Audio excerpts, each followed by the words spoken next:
Giugno 2026. Il sole sorge alle 5:35 e tramonta alle 20:50. La luna si leva alle 23:57 e cala alle 10:02. Oggi si celebra San Bonifacio, vescovo e martire conosciuto come l'apostolo della Germania. Il nome Bonifacio ha origini latine e porta con sé un augurio nobile e concreto. Significa letteralmente colui che fa del bene. Il 5 giugno le Nazioni Unite celebrano la Giornata Mondiale dell'Ambiente, istituita nel 1972 durante la conferenza di Stoccolma. Questa ricorrenza è il principale veicolo dell'ONU per incoraggiare la consapevolezza e l'azione a livello globale per la protezione del nostro pianeta. Ricordiamoci che la salute dell'ambiente è strettamente legata al benessere dei popoli e alla stabilità dell'economia mondiale. Spegne oggi 80 candeline l'icona del cinema italiano, Stefania Sandrelli. Attrice dalla bellezza senza tempo e dal talento immenso, ha segnato la storia della commedia italiana con film come Divorzio all'italiana e Sedotta e abbandonata. Un traguardo tondo per una donna che ha vissuto la sua carriera e la sua vita con straordinaria intensità. Festeggia 69 anni Enrico Ruggeri, cantautore, scrittore e conduttore, è una delle penne più raffinate della musica italiana. Dagli esordi punk con i Decibel ai trionfi sanremesi come Si può dare di più, ha saputo spaziare tra generi diversi regalandoci successi immortali anche a grandi interpreti femminili. Infine, oggi compie 83 anni l'autore e regista Michele Guardì. Vero deus ex machina della televisione italiana, è la mente dietro programmi storici e longevi della Rai come I Fatti Vostri e Scommettiamo che hanno accompagnato generazioni di telespettatori. 5 giugno 1989, un'immagine che ha fatto il giro del mondo e che ancora oggi toglie il fiato. A Pechino, all'indomani della terribile strage di piazza Tiananmen, un giovane studente solitario si para davanti ad una colonna di carri armati per fermare l'avanzata. Quel ragazzo, noto come il rivoltoso sconosciuto, è diventato il simbolo universale della resistenza non violenta contro la forza bruta del potere. Lo sapevi che esiste una pianta chiamata pianta della surrezione, la cosiddetta Selaginella lepidophylla, che può sopravvivere per anni in uno stato di completa disidratazione? Originaria del deserto, durante periodi di siccità si chiude a riccio, diventando una pallina secca e apparentemente morta. Tuttavia, non appena riceve anche una sola goccia d'acqua, risorge miracolosamente tornando verde e rigogliosa nel giro di poche ore. È un esempio incredibile di adattamento estremo alle risorse limitate del pianeta. Buongiorno ai 12, oggi una stupenda luna in acquario congiunta a Plutone rendono seduttivo e magnetico tutto lo zodiaco. Quali saranno i segni zodiacali con più fascino? Scopriamolo insieme. Ariete, sicuramente voi, proprio perché la luna e Plutone sono in ottimi rapporti con Nettuno e Saturno che ospitate nei vostri gradi, quindi non solo affascinanti ma assolutamente vincenti e seduttivi in amore, nella passione. Un po' di fantasia in più.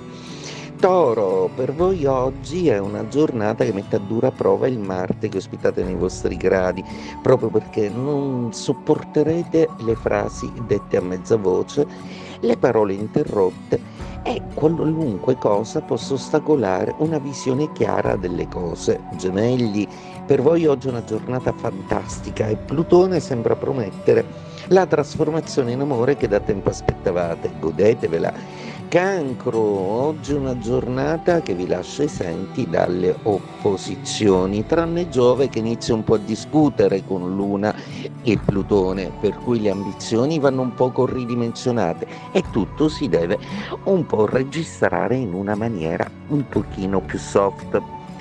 Leone, per voi oggi è una giornata in cui Luna e Plutone saranno fortemente provocatori, ma voi risultate comunque saldi e seduttivi. Qualcuno forse è rimasto rapito dalla vostra forte personalità. Vergine, oggi un'idea geniale e tecnica vi aiuterà moltissimo in un progetto a cui tenete tanto, che non vedete l'ora di realizzare e che gli astri vi daranno assolutamente modo di concretizzare entro la fine del mese. Bilancia una giornata oggi fantastica con Plutone e la Luna che inaugurano un nuovo ciclo. I suggerimenti di Urano che vi hanno chiesto di cambiare schema e anche un po' stile sono assolutamente risultati piacevoli e vincenti.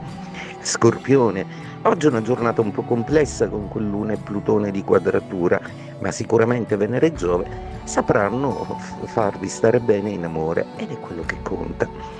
Sagittario, per voi oggi Luna e Plutone disegnano dei giochi di parole molto seduttivi. Oggi sarete carismatici e magnetici e molti di voi avranno un incontro importantissimo per il futuro. Capricorno, Luna e Plutone sono nella casa vostra che riguarda il denaro, per cui oggi potrete avere delle idee geniali per trasformare un po' il patrimonio e incrementare i vostri redditi. Acquario, per voi che siete i protagonisti della giornata, sembra che Luna e Plutone oggi non abbiano limiti e che possano farvi realizzare pure l'impossibile, anche innamorarvi. Pesci, per voi è una giornata molto piacevole, anche se Luna e Plutone insinuano dei dubbi un po' particolari. Venere però e Giove vi fanno sempre i più seduttivi dello zodiaco.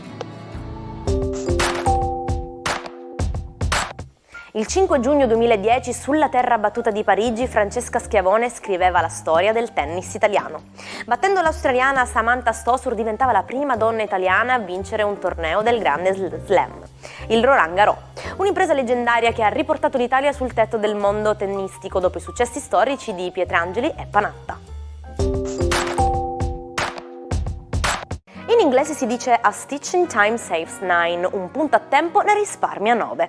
È l'equivalente perfetto del nostro prevenire è meglio che curare. L'origine è legata al cucito. Riparare un piccolo strappo con un unico punto di ago subito evita che il buco si allarghi costringendoci a farne 9 più tardi. Un consiglio saggio per ogni aspetto della vita. Tamara de Lempicka, la regina dell'Art Déco. Donna libera, eccentrica e anticonformista, Tamara visse una vita degna di un romanzo. Amava gli eccessi, le feste sfarzose e non nascondeva la sua bisessualità in un'epoca di forti tabù.